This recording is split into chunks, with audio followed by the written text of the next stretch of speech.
11वीं के सभी विद्यार्थी ध्यान दें। आज इस क्लास में वार्षिक परीक्षा 2026 का इतिहास का क्वेश्चन पेपर सेट बी मैं आपको इस वीडियो में कंप्लीट कराऊंगी। तो मैंने आपको बताया था कि 4 सेट मिलेंगे, जिसमें से पिछले वीडियो में सेट ए आपने कंप्लीट किया है, आज आपका दूसरा सेट रहेगा। और यह जो क्लास है आपकी 10 मार्च के लिए बहुत ही इम्पोर्टेंट क्लास है, क्योंकि पूरे ऐसे क्वेश्चन मैं आपको बताऊंगी जो 100% आपको एग्जाम में देखने को मिलेंगे। देखिए, अच्छे अंक के लिए मेहनत करनी होगी आपको। आप पूरा वीडियो लास्ट तक देखिए, एक एक प्रश्नों को आप कंप्लीट करें। आपकी जो मेहनत है वो कभी बेकार नहीं जाएगी। यदि क्वेश्चन नहीं भी आते हैं एग्जाम में तो आपको अनुभव रहेगा इसका, तो अच्छे से पूरा वीडियो आप कंप्लीट करें। चलिए, सबसे पहला प्रश्न, सही विकल्प चुनिए। पहला है फीप क्या था, तो फीप एक कर था। दूसरा है अमेरिगो वेस्पुकी किससे संबंधित है, तो अमेरिका से संबंधित है। तीसरा है रोमन सम्राट कॉन्स्टेंटाइन द्वारा प्रचलित सोने के सिक्कों को किस नाम से जाना जाता है, तो सोलिड्स नाम से जाना जाता है। चौथा है वेनिस क्या है, तो वेनिस एक शहर है। पांचवा है कुशल अश्व सैनिक किसे कहते थे, तो सर्प को कहते थे। चौथा है मेसोपोटामिया सभ्यता का विकास कहाँ हुआ, तो दजला और फरात नदी की घाटी में हुआ। तो ये हो गए हैं पूरे आपके सही विकल्प। अच्छे से कंप्लीट आप करें।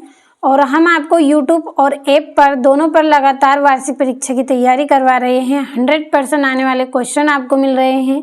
इसके अलावा आपको ऐप पर एक स्पेशल PDF दी जा रही है। स्पेशल PDF मतलब पूरे के पूरे 100% आने वाले क्वेश्चन। तो यदि आप अभी तक ऐप से नहीं जुड़े हैं तो इस वीडियो के डिस्क्रिप्शन में आपको लिंक मिलेगी, चेक करें किस तरह से सब्सक्रिप्शन आपको मिलेगा, पूरी जानकारी आपको मिलेगी। तो जल्दी से ऐप के साथ आप जुड़े। और स्पेशल PDF आपको केवल 20 से 30 रुपये में मिलेगी, तो ज़्यादा महंगी नहीं है, जल्दी से लीजिए।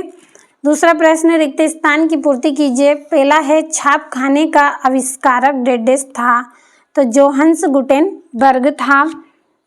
दूसरा है राजा जिमरिलीत का राजमहल डेडेस में स्थित था, तो मारी में स्थित था। तीसरा है टोक्यो का अर्थ डेडेस है, तो पूर्व राजधानी। चौथा है रोमन साम्राज्य में प्रचलित चांदी के सिक्कों को डेडेस कहा जाता था, तो डिनेरियस कहा जाता था। पांचवा है कैनबरा डेडेस की राजधानी है, तो ऑस्ट्रेलिया की है। अगला है इंग्लैंड देश का नाम डेडेस का रूपांतरण है, तो इंग्लैंड का रूपांतरण है। तो कंप्लीट अच्छे से आप करें। इंग्लिश मीडियम वाले बच्चे आप भी कंप्लीट करिए। और यहाँ से अगला जो प्रश्न सत्य सत्य लिखिए। पहला है जापान की राजधानी पेकिंग है, तो असत्य है क्योंकि टोक्यो है जापान की राजधानी। दूसरा है वास्को डी गामा ने यूरोप की खोज की थी, तो असत्य है क्योंकि समुद्र मार्ग की खोज की गई है इसमें। तीसरा है मेसोपोटामिया की सभ्यता सिंधु नदी के किनारे विकसित हुई थी, तो असत्य है। टिग्रिस और यूफ्रेटस के किनारे विकसित हुई थी। और होपी एक आदिवासी समुदाय है, तो ये सत्य है।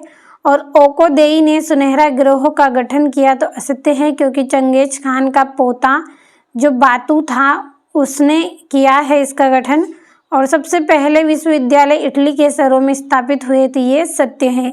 तो देखिए, आपको पूरे अंक मिले। इसके लिए मैंने यहाँ पे किस कारण से सत्य है और किस कारण से असत्य दोनों यहाँ पे लिखा है। आपके अंक नहीं कटने चाहिए, तो अच्छे से आप कंप्लीट करें, अच्छे से आप मेहनत करें और एग्जाम में अच्छे अंक प्राप्त करें। और यहाँ से इंग्लिश मीडियम वाले बच्चों के लिए भी कंप्लीट कर दिया है। और वीडियो को आप ज़्यादा से ज़्यादा अपने दोस्तों के साथ भी शेयर करें, ताकि वो भी एग्ज़ाम की अच्छे से तैयारी करें और आपकी तरह अच्छे अंक वो भी प्राप्त करें। तो ये चौथा प्रश्न, सही जोड़ी लिखिए। पहला है एम्फोरा, एम्फोरा का रहेगा मटके या कंटेनर। दूसरा है मंगोल सरकारों की परिषद, इसकी जोड़ी रहेगी कुरिल ताई। और तीसरा है अरस्तु, अरस्तु की जोड़ी आपकी इसमें रहेगी तीसरी रहेगी दार्शनिक। और चिकोरी की जोड़ी आपकी रहेगी कबीला। और स्टेपिच की जोड़ी आपकी इसमें रहेगी घास का मैदान। और सन यात सेन, इसकी जोड़ी आएगी चीन। और शोगुन, तो शोगुन कहाँ पे पाई जाती हैं, जापान में पाई जाती हैं।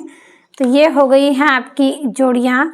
चलिए, अगला आपका जो प्रश्न है, एक वाक्य में उत्तर। तो देखिए, ज़्यादा समय आपका नहीं ले रही हूँ, बहुत कम समय में मैं आपको पूरे प्रश्न यहाँ पे कंप्लीट करवा रही हूँ, तो आप बस अच्छे से कंप्लीट करिएगा प्रश्नों को।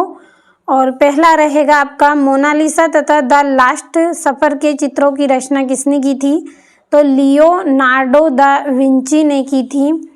दूसरा है तैमूजिन किसका प्रारंभिक नाम था, तो चंगेज खान का नाम था। तीसरा है पेपायरस क्या है, तो एक प्रकार का कागज है। चौथा है ऑस्ट्रेलिया के मूल बासिंदों को क्या कहते थे, तो एबोरिजिन्स कहते थे। पांचवा है ब्लैक डेथ से आप क्या समझते हैं, तो एक भयानक बीमारी है ये या फिर महामारी है। और चंगेज खान की विधि संहिता को किस नाम से जाना जाता है, तो यासा नाम से जाना जाता है। अगला है सर्प किसे कहते हैं, तो सर्प जमींदार की भूमि पर काम करने वाले किसानों को कहते हैं। तो ये यहाँ से इंग्लिश मीडियम वाले बच्चे आप इनको कंप्लीट करें। चलिए अगला प्रश्न हम कंप्लीट यहाँ से करेंगे। छठा है रेनेसा से क्या अभिप्राय है। सातवें में नौयान व्यवस्था से क्या अभिप्राय है। आठवें में मेसोपोटामिया किन दो नदियों के मध्य स्थित था और नाइटोकोनन कौन थे और गोल्ड रश से आपका क्या तात्पर्य है। 11वें में प्रिंसिपेट किसे कहा जाता है और एम्फोरा क्या है। तो अथवा सहित आपके पूरे क्वेश्चन यहाँ पे हैं, अच्छे से कंप्लीट करें। यहाँ से 12वां रहेगा नाइट किसे कहते थे। 13वें में एओरिजिनीज शब्द का वास्तविक अर्थ समझाइए।